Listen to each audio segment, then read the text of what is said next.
depuis des années, on a considéré que les cités n'étaient pas un endroit comme les autres.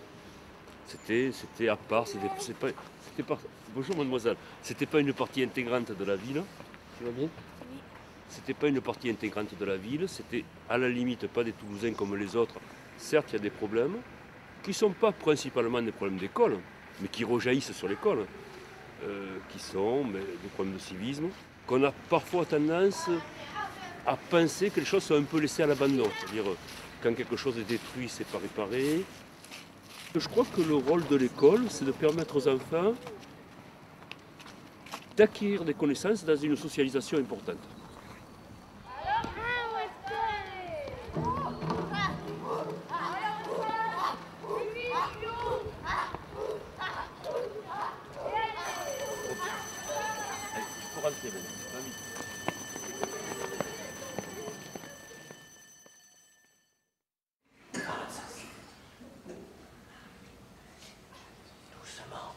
Doucement, c'est le matin, on ne force pas.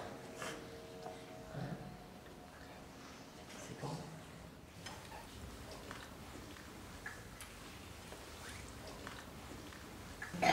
Maintenant, on va chauffer.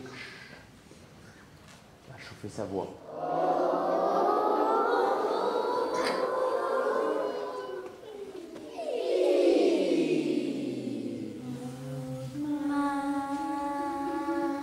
Oui, c'est bon.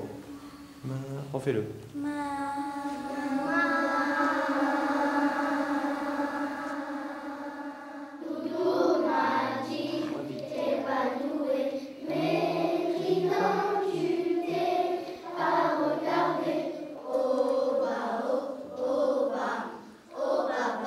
Alors l'éducation à la citoyenneté, pour nous, à l'école, les enseignants, c'est donner du sens à ce que l'on fait, donner du sens à la participation au sein d'une collectivité à l'élaboration des règles ou à la bonne marche de projets collectifs qui nécessitent des débats, des prises de décision, un suivi, une évaluation.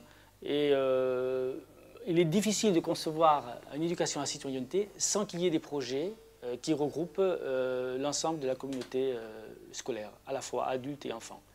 On ne peut parler de citoyenneté que s'il y a des projets en route, en fait. Et à travers ces projets, on vit des réalités. Papa, Yacine n'est pas là, Jordan, Marie, tu le poses sur sa table. Yamina, tu le poses sur son bureau. J'espère que pour mon enfant, qu'elle est une bonne élève et elle prépare un métier qu'elle choisit elle-même. Je ne sais pas quoi, parce qu'elle était encore petite. Elle a 11 ans, elle est encore en CM2. Il reste beaucoup de temps pour choisir. Et qu'est-ce que tu vas faire? Maître, j'ai vu des canards dans le lac gelé qui glissaient. Non, les canards sont gelés. Chacun sa poésie, ne vous occupez pas de ceux et les autres, après on les lira ensemble, mais fabriqués, chacun votre texte.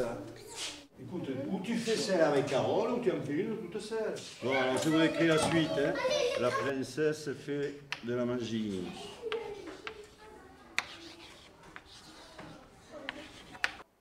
Moi, si je peux revenir en arrière, je peux étudier jusqu'à la fin de mes jours.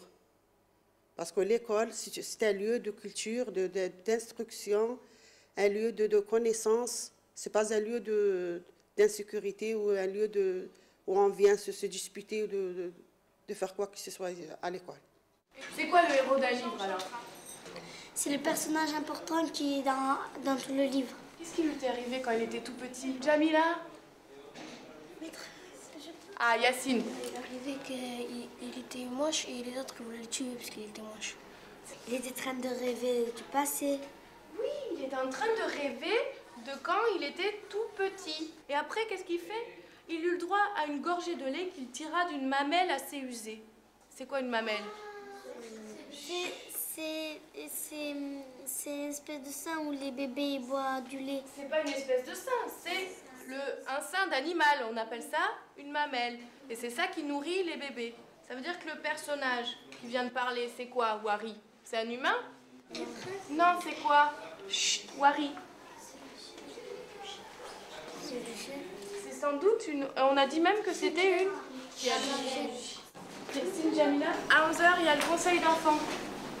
D'accord, on va en parler 5 minutes.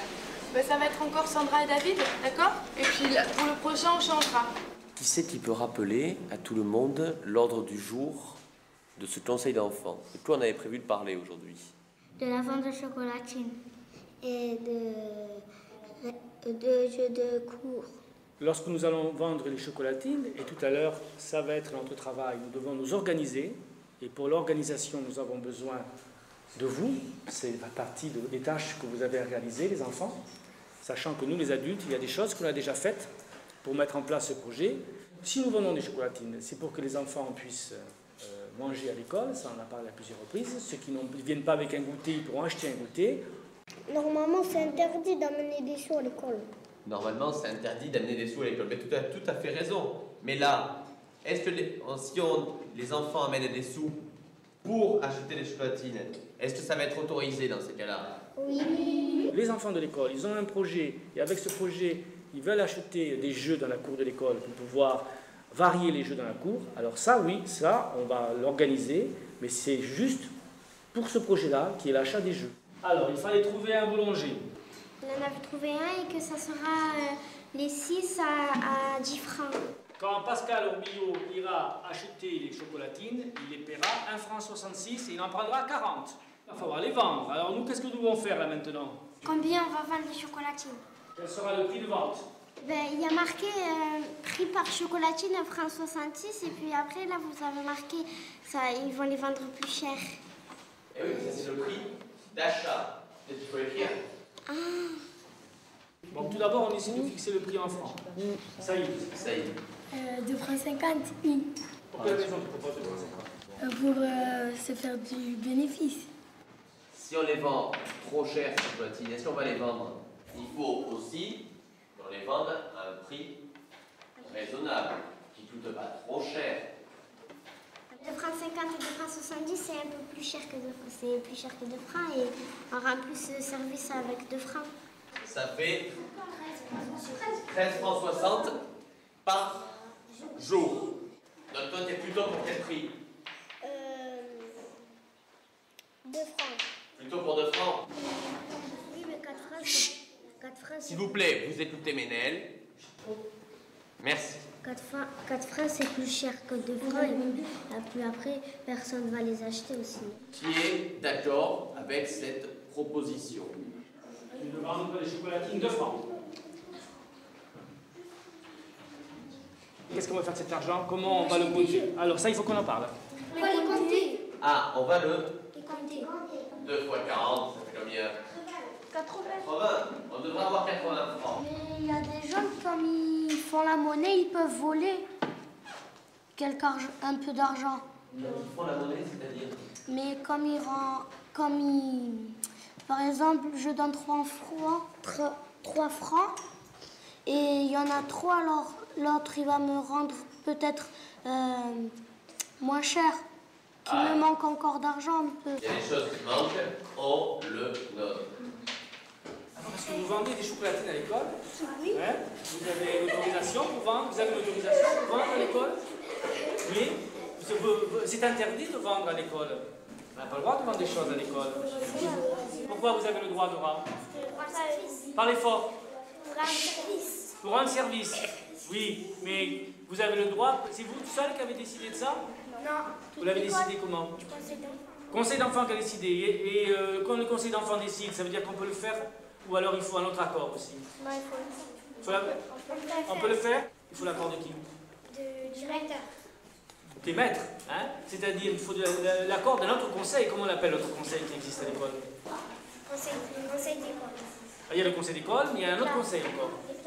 Et on a remarqué ici, c'est le conseil des maîtres. Il faut que le conseil des maîtres donne son accord. Je suis allée au conseil d'enfants parce que les enfants de ma classe, ils ont voté pour moi. Les enfants, ils ont déjà voté pour moi. Après, je suis partie 2 fois. Et après je peux pas venir au conseil d'enfants parce que je suis venue 2 fois. Il y a une fille et un garçon qui doivent aller au conseil d'enfants. Et moi, on a tous voté, mais on ne doit pas voter pour soi. Et puis après, celui qui a le plus de voix va au conseil d'enfants. J'ai eu le plus de voix. Et il y a un autre garçon de la classe qui s'appelle Mansour, a eu le plus de voix aussi. Et on est partis ensemble au conseil d'enfants. Les questions que j'ai posées, c'est des questions qu'on a préparées. Parce que pour voir toute la vie de la classe, et moi je fais comme si j'étais le facteur. Je vais voir et je pose les questions de la classe. Le compte rendu s'est bien passé. Parce que tout le monde m'a posé des questions, tout le monde m'a écouté, tout le monde m'a posé des questions sur les ventes de chocolatines. Et ils ont bien écouté parce qu'ils voulaient savoir combien c'était le prix, combien les maîtres allaient les acheter et combien nous allons les acheter nous.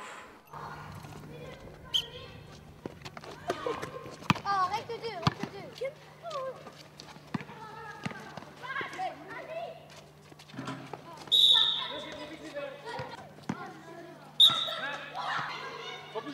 Bon, c'est vrai qu'à l'école, il y a des règles, à la maison, il y a des règles, en société, il y a des règles, il y a des lois, et qu'il faut qu'ils les respectent, qu'ils soient respectueux des lois, des règles de vie, quoi.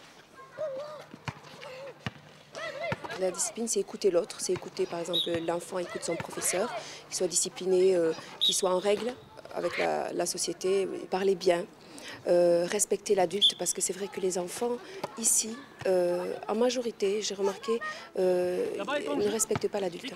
Ils se placent au même niveau que les plus grands. Et donc, je pense qu'il y a un respect qui se perd. Ballon vert, donne à Samir.